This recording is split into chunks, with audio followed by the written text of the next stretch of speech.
mengasihi Tuhan dan sesama secara gratis. Saudara-saudari umat beriman yang terkasih dalam Tuhan, mengasihi Tuhan dan mengasihi sesama seperti mengasihi diri kita sendiri adalah hal yang paling lantang disuarakan dalam tradisi gereja. Karena itu, menjadi tugas setiap kita sekarang ini adalah tetap menghayati dan mewartakannya lagi.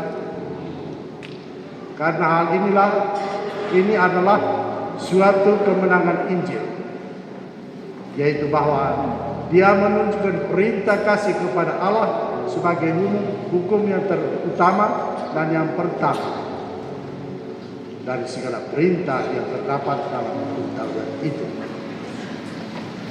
Dan kasih kepada sesama adalah perintah yang kedua, tetapi sama dengan yang pertama itu, yakni mengasihi sesama manusia seperti mengasihi diri kita sendiri. Jadi pada kedua perintah ini, mengasihi Allah dan mengasihi sesama, tergantung seluruh hukum Taurat dan kitab para nabi. Jadi hal ini perlu kita laksanakan dalam hidup ini.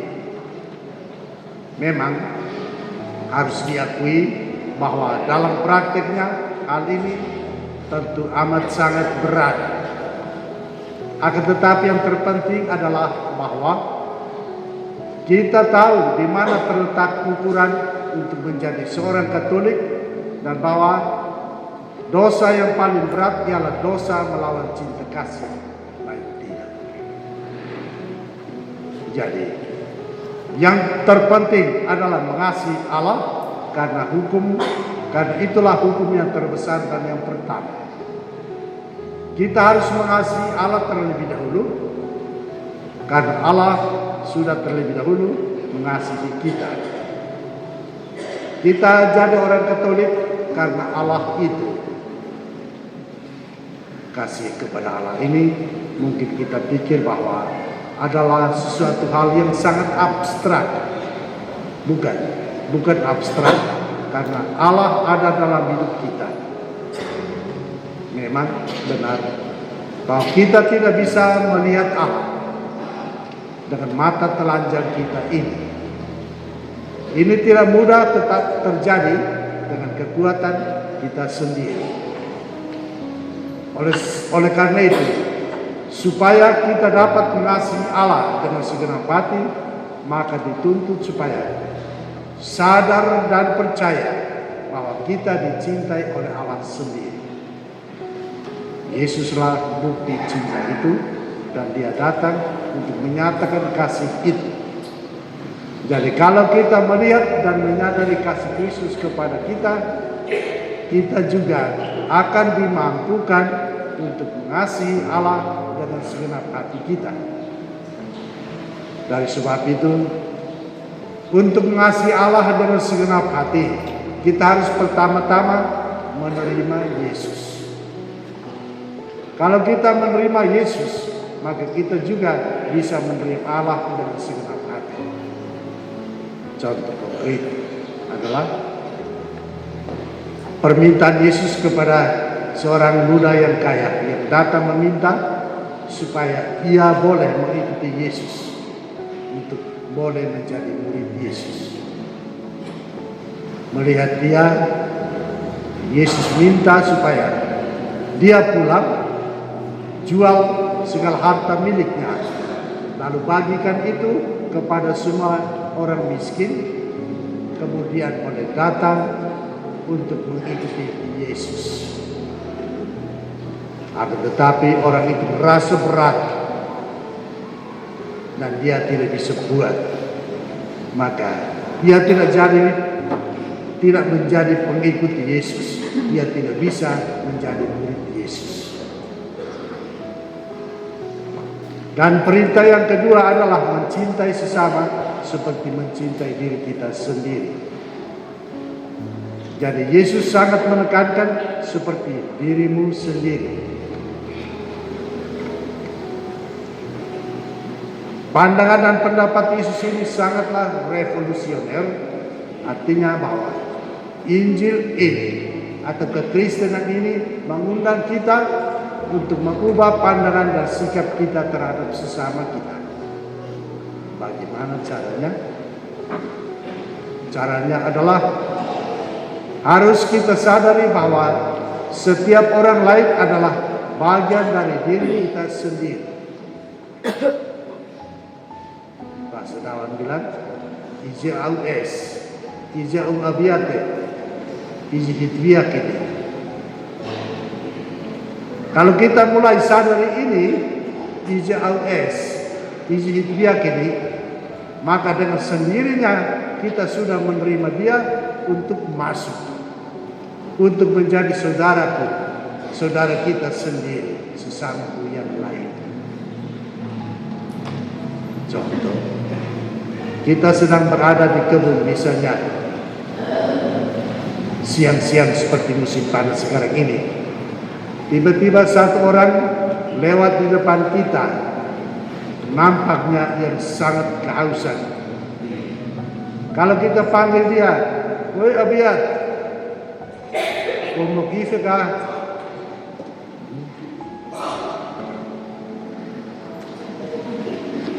Tok vega,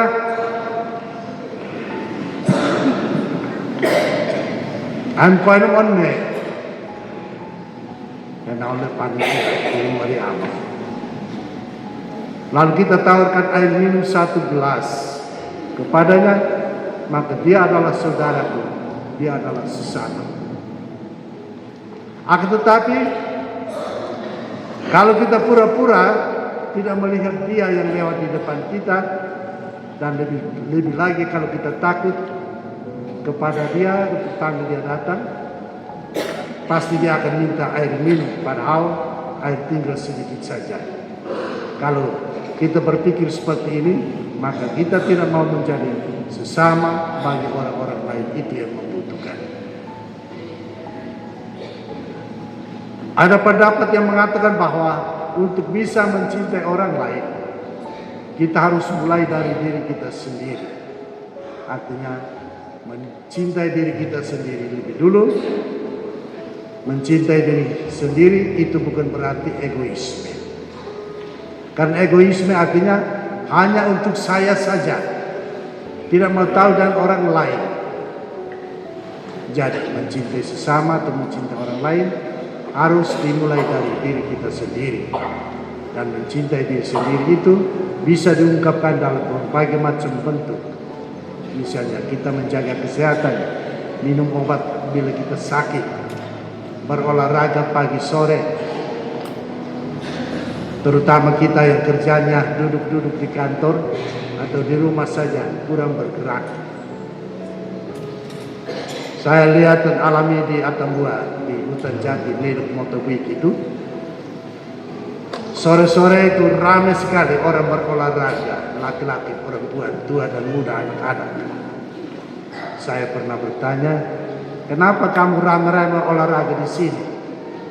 Seorang mama menjawab, ya, saya olahraga demi kesehatan saya.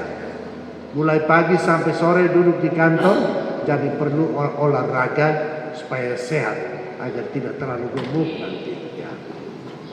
Yang lain mengatakan, ya kami olahraga di sini karena di sini ada pohon jati. Kadang-kadang kita ketemu sombar, bisa sejuk sedikit daripada di tempat lain hanya matahari saja.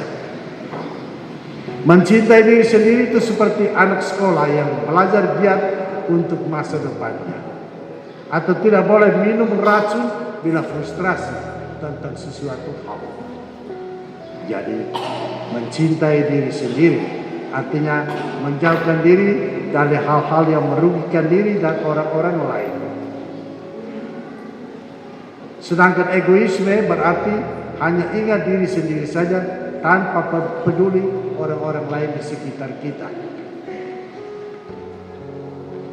Jadi cinta atau kasih yang kita perbuat itu adalah sesuatu perbuatan cuma-cuma dari Allah, gratis saja. Tuhan mencintai kita bukan karena dia mendapat apa-apa dari kita.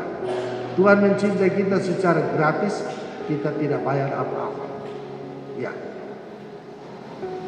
di mana-mana sepanjang jalan raya kita lihat ada tulisan-tulisan di sini giling padi gratis.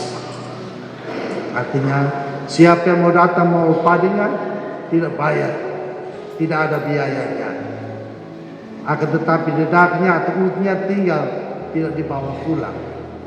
Ya, dengan kata lain, orang yang mau giling padinya tidak perlu bayar dengan uang 1 kilo 2.500 barangkali, bayar saja dan dedaknya atau utnya itu.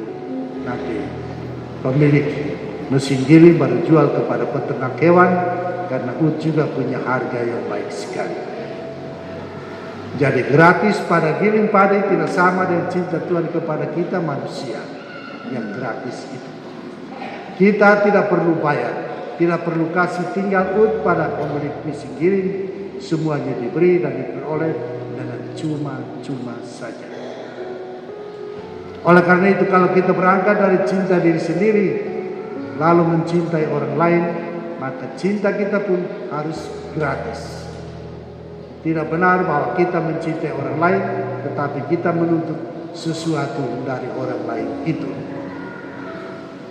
Anak-anak muda sekarang suka menuntut dari pasangannya setelah ia berkata I love you, aku cinta padamu. Apalagi kalau sudah memberi hadiah atau jasa, mereka akan mengaburkan warna cinta yang gratis itu.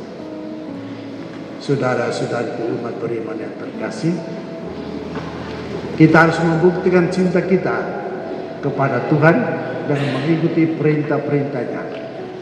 Ketaatan kita itu juga harus bernada gratis.